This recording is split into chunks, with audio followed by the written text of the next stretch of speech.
Auzu billahi minash shaitanir rajim. Bismillahir rahmanir rahim. Today we are in another class of grammar and आज हम इस grammar की class में grammar की definition पढ़ेंगे कि ग्रामर क्या होती है और थोड़ा सा कंसेप्ट क्लियर करेंगे कि ग्रामर क्या होती है। ग्रामर बहुत ही इम्पोर्टेंट है, ये एक फ़न होता है किसी भी लैंग्वेज सीखने का।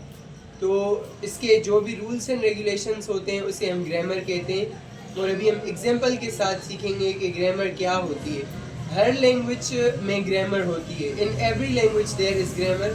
But first of all let's look at the definition of what is grammar. Question number 1, lecture number 1, what is grammar? Answer: the rules and regulations of any language are called grammar. The rules and regulations of any language are called grammar. सवाल: grammar क्या है? जवाब: किसी भी ज़बान के कवायद और कवानीन को ग्रामर कहते हैं। कोई भी ज़बान हो, सिंधी, उर्दू, इंग्लिश, जो भी ज़बान है, बलोची, उसके जो भी कवायद और कवानीन होंगे कि कौन सा लफ्ज़ कहाँ पर इस्तेमाल होना चाहिए, कौन सा लफ्ज़ यहाँ पर इस्तेमाल नहीं होना चाहिए, मुज़क्कर के लिए क्या होगा, मोनिस के लिए क्या होगा, ये तमाम जो है उसे ग्रामर कहते हैं।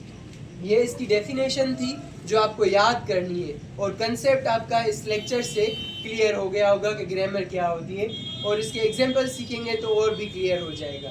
नोट: उर्दू में ग्रामर को सर्फ व नहव कहा जाता है। ये याद रखने की बात है कि उर्दू में ग्रामर को सर्फ व नहव कहा जाता है, सर्फ व नहव। अभी एग्जांपल हम देखें, मिसाल के तौर पर एक लड़की है तो लड़की के लिए इंग्लिश ग्रामर में शी इस्तेमाल होता है।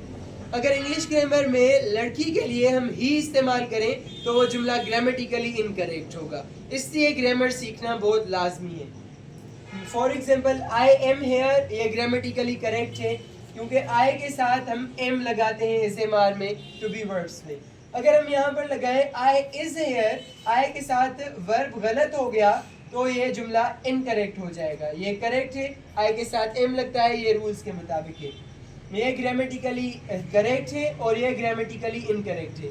तो आज हमने ये कंसेप्ट क्लियर किया कि ग्रामर क्या होती है और इसे उर्दू में क्या कहते हैं, उसकी डेफिनेशन क्या होती है और ग्रामर पढ़ना क्यों ज़रूरी होता है, क्योंकि लैंग्वेज परफेक्टली बोलना ज़रूरी होता है, इसलिए ग्रामर पढ़ना भी ज़रूरी होता है। Thank you so much.